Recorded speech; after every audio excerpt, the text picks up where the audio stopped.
The more we sleep in the cemetery, the more clients come to buy our products and services. My boss also promoted musicians. We should sleep at a cemetery with the musician we have hired so that people can come in dozens and dozens. Skipping a single day, we get losses. One of the musicians we did the ritual with was... Hello viewers, everyone, I am Solution Uncle, and today I have a story that will keep you on the edge of your seat. It's a story of pain, loss, and strange supernatural events that you won't believe. As we go through this journey, you will hear about shocking tragedies and dark secrets. And trust me, what happens at the end is something you won't see coming. So stay with me as we uncover a story that will leave you speechless. How are you, Solution Uncle? Please post anonymous. I was born in Mozambique, a country known for its beauty, but also for the hardships its people often face. My life from the very start was filled with challenges. I was born to a mother from Zimbabwe and a father who was Mozambican. My mother's homeland was just across the border, but the difference in our lives was stark. Growing up, I quickly realized that our home was not like the homes of my friends. My father was a man who seemed to carry the weight of the world on his shoulders. He was harsh, and his harshness was directed mostly at us, his daughters. In my father's eyes, daughters were a burden, a source of shame. He wanted sons, strong boys who could carry on the family name and help with the work. My brothers were his pride and joy, and they could do no wrong in his eyes. But my sisters and I were invisible, or worse, we were the cause of every problem. This favoritism was not hidden. It was blatant, and it poisoned the atmosphere in our home. My father's anger would flare up over the smallest things, often leading to loud, frightening arguments with my mother. These arguments were like storms, unpredictable and destructive. Sometimes the tension would build up all day, and by nightfall, the storm would hit. Would hear the yelling and the clashing of things being thrown and the sounds of my mother crying. It was terrifying, and my sisters and I learned to stay out of the way when it happened. But avoiding the conflict didn't always work. There were nights when things got so bad that my mother would grab us and flee the house. We would run through the dark, my heart pounding in my chest, not knowing where we would end up. Sometimes we would hide in the forest. The trees was our only shelter, the sounds of the night making it hard to sleep. Other times we would knock on the doors of kind neighbors who would let us in and give us a place to sleep. There were even nights when we had to find shelter in a local shop, curling up on the cold floor until morning came. Despite the chaos at home, my mother had a fierce determination to give us a better life. She knew that education was key to escaping the cycle of poverty and violence that we were trapped in. That's why she made the difficult decision to send us to Zimbabwe to live with their parents and attend school there. It was her way of protecting us from the worst of my father's anger and giving us a chance at future. Moving to Zimbabwe was a big chance and a change. We had to leave behind everything we knew, our friends, our home, even our language, but it was also an opportunity. In Zimbabwe, we were welcomed by our grandparents, who were kind and loving. They took us in and made sure we were enrolled in school right away. I remember feeling nervous on my first day, surrounded by new faces and a language that wasn't my own. But slowly I began to adjust. Learning English was one of the hardest things I had ever done, but it was also one of the most rewarding. It opened up a whole new world for me. I started to excel in school, and for the first time, I felt like I had a future. I could see a way out of the life, and I had known in Mozambique, a way to build something better for myself. After several years of schooling in Zimbabwe, I felt like I was finally finding my footing. My English has improved significantly, and I was beginning to see a future that wasn't defined by the path and the pain and turmoil of my past. But all of that came crashing down when I returned to Mozambique after finishing school. I was hopeful that perhaps things had changed at home, that maybe, just maybe, my father had softened with age and our family could start anew. But those hopes were dashed almost as soon as I set foot back in Mozambique. The atmosphere at home was as tense as ever. My father's temper had not cooled. If anything, it had worsened. The years of anger and resentment had only deepened his bitterness. The house, once filled with the noise of children playing and the occasional laughter, was now a place of silence and fear. The first sign that something was terribly wrong came shortly after my return. My father had gotten into heated arguments with his young brother over a piece of land. Land disputes were not uncommon in our area, especially as families grew and the need for more space became pressing. But this argument was different. It was fueled by years of unresolved tension and a deeper seated rivalry between the two brothers. My uncle, in a fit of rage, began to howl insults at my father. He accused him of marrying a woman of questionable morals, a woman who had come into the marriage with a child from another man. This occasion hit my father like a physical blow. My mother, the woman he had loved and hated in equal measures, was no longer alive to defend herself. But the words cut deep, reopened wounds that had never fully healed. Blinded by anger, my father did something that would change our lives forever. In a moment of uncontrollable rage, he attacked his brother before anyone could intervene. He had killed him. The shock of what he had done seemed to snap him out of his rage, but it was too late. The damage was done. I remember aftermath vividly. The village was in an uproar. People whispered in hushed tones, afraid of what my father might have done and might do next. The police arrived, and for the first time in my life, I saw fear in my father's eyes as they led him away in handcuffs. It was a sight I never thought I would see. The man who had always seemed to be so powerful and untouchable was now a prisoner. But the horror didn't end there. As if my father's arrest wasn't enough, the very next day we had to bury my mother. The funeral was a blur of tears and grief. I could barely comprehend what was happening. It felt like the world was collapsing around me and there was nothing I could do to stop it. With both my parents gone, my mother to the grave and my father to the prison, I was left with no choice but to live with my auntie in Tete. Moving to Tete was another unreal in all already my chaotic life. My auntie was kind and she did her best to make me feel at home, but it wasn't the same. I was constantly reminded of what I had lost. The nights were the hardest, lying in bed, staring at the ceiling, wondering how everything had gone so wrong.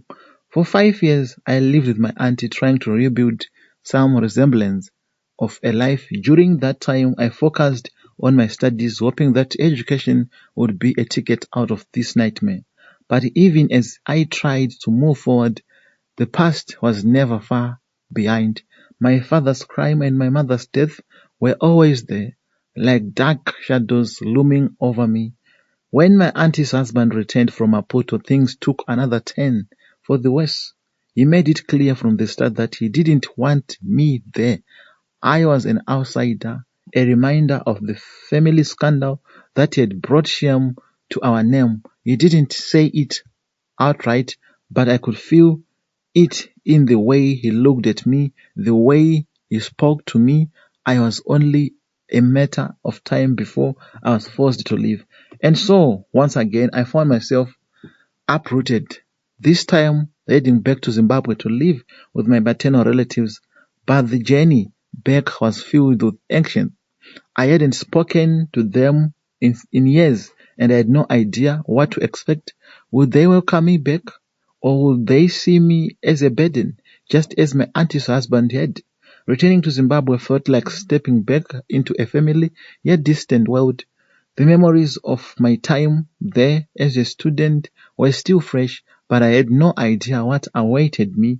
The journey was long and filled with a sense of uncertainty. When I finally arrived, I was met with silence, a silence both unsettling and ominous.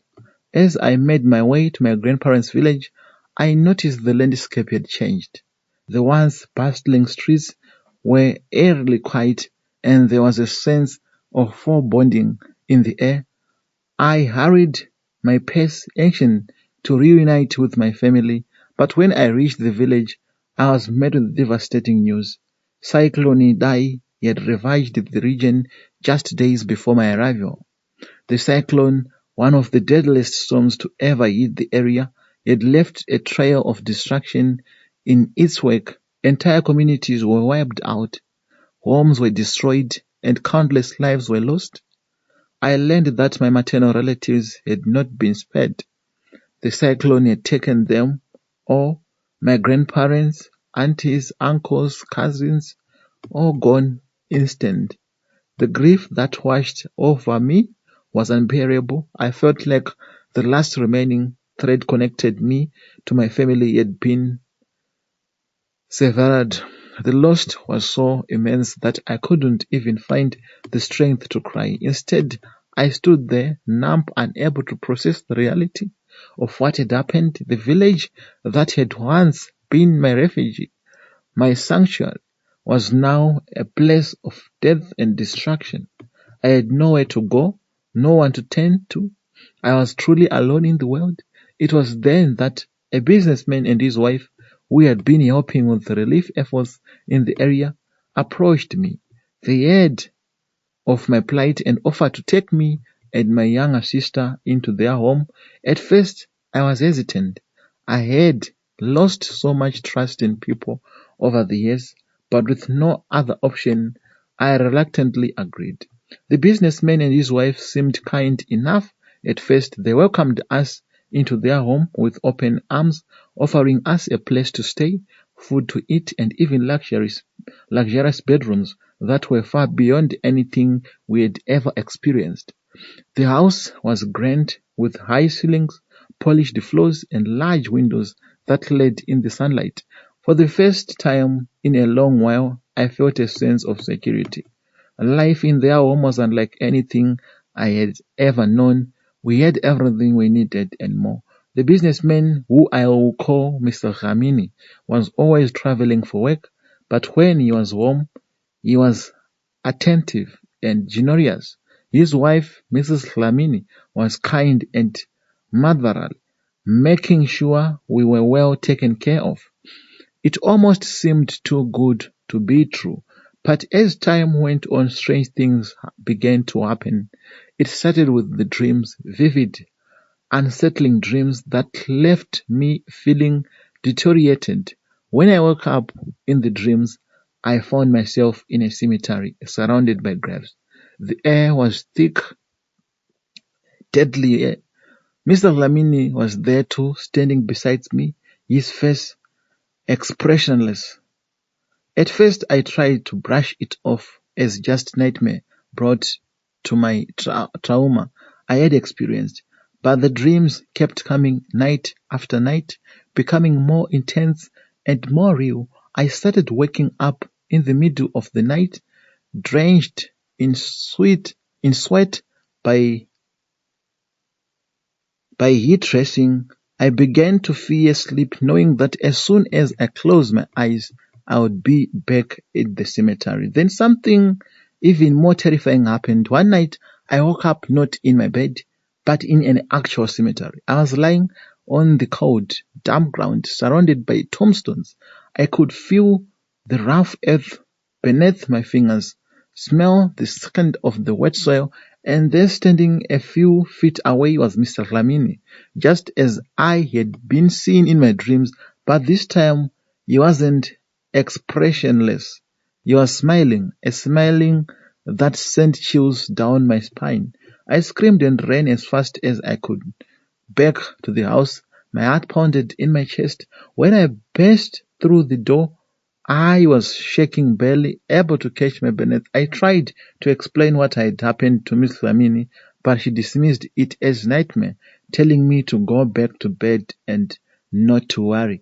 But I knew what I had experienced was real. From that night on, I was terrified to sleep. I started staying awake as long as I could, but exhausted would eventually take over, and I would find myself back in that cemetery, reveling the nightmare over and over again. It was as if I was being drawn there, not just in my dreams, but physically as well. I began to lose weight. My face grew pale, and dark circles formed under my eyes. I was slowly wasting away, and I didn't know how to stop it. As the months passed, the situation grew even more sinister. In 2022, tragedy struck the Flamini family. Their firstborn child, a youth and yep young boy, suddenly fell ill and died under mysterious circumstances.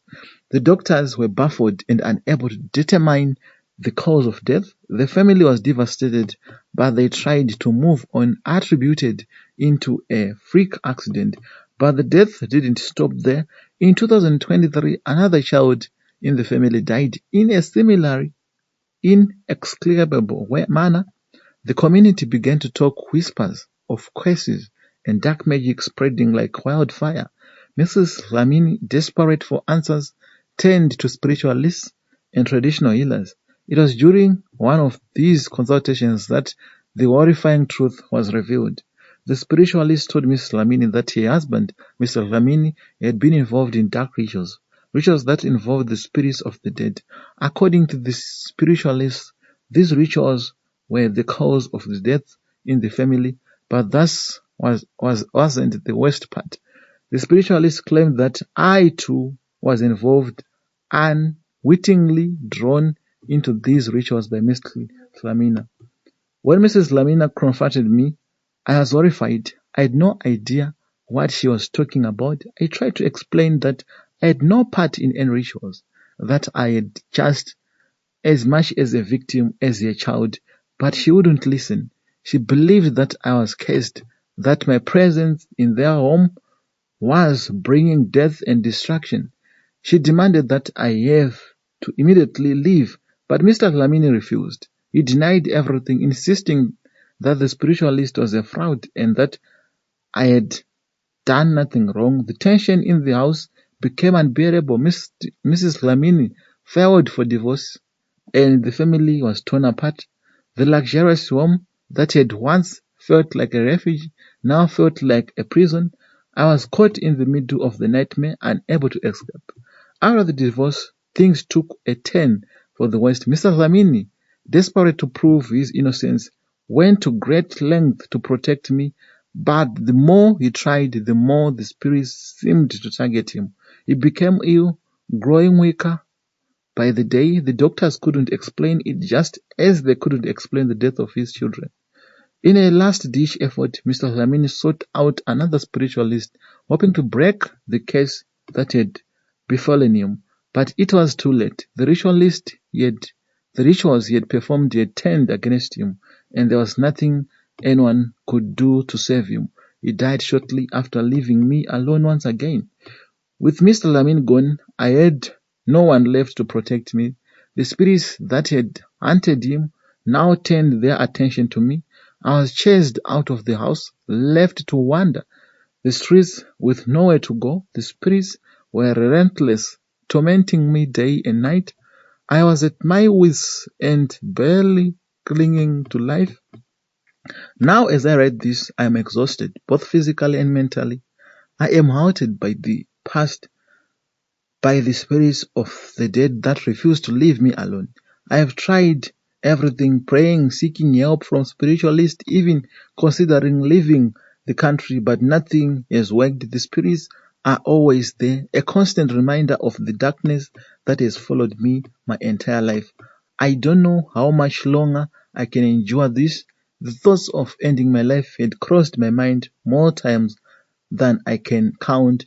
It seems like the only way to escape the torment, to finally find peace, but something is holding me back. Perhaps it's the hope that there is still a way out, that there is someone out there who can help me. That's why I'm reaching out to you, Solution Uncle. I need help. I don't know what else to do. I'm scared alone and at the end of my rope.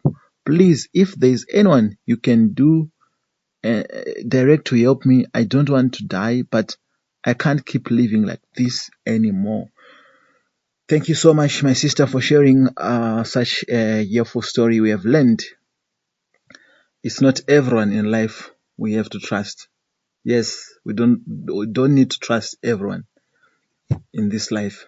Thank you so much for sharing such a helpful story. In your situation which involves supernatural occurrences, a history of rituals, and overwhelming fear, it's crucial to find both spiritual guidance and practical steps to gain control of your life. Here is a biblical perspective on what to do and what to avoid, my sister. I'm sure we are together. And if there's someone who is in a similar situation, I hope we are together again. The first thing you should do is seek God's protection and guidance. That's the first thing. Seek God's protection and guidance. There is no one in this earth who could guide you and protect you like God, the creator of heaven and earth. Pray regularly. Prayer is a powerful tool for seeking God's protection. In the Bible, Psalms 91 is often referred to as a prayer of protection. It declares that those who dwell in the secret place of the Most High will rest in the shadow of the Almighty. Read scripture. Immerse yourself in God's word. Passages like Isaiah 41 verse 10 reminds us not to fear, for God is with us. And 2 Timothy chapter 1 verse 7 tells us that God has given us a spirit not of fear, but of power, love, and a sound mind. Another thing, the second thing, break ties with occult practices. Break ties with occult practices. Renounce all occult and ritualist practices. The Bible strongly warns against involvement in occult practices. In Deuteronomy chapter 18 verse 10 to 12 speaks against divination, witchcraft, and consulting the dead. Renounce any involvement, whether directly or indirectly, in these practices. Ask God for forgiveness. Destroy objects tied to the occult. In Acts chapter 19 verse 19, early Christians who had been involved in sorcery burned their scrolls publicly. Similarly, any items or objects associated with the rituals should be destroyed as an act of breaking ties with the past. If you have something, maybe you consulted a sangoma at some point and you are given something, burn that thing, even at a public place like what was done in Acts. The third thing is seek deliverance. And we seek deliverance by prayer. Deliverance prayer. Find a church or a pastor experienced in deliverance ministry. This is a form of prayer aimed of casting out evil spirits and breaking the power of curses. Like Mark chapter 16 verse 17 mentions that believers will drive out demons in Jesus' name. Spiritual counseling. Consider speaking with a Christian counselor or a pastor who can provide guidance, support, and prayer as you navigate these spiritual challenges. The fourth thing is build a community of support. Join a church community.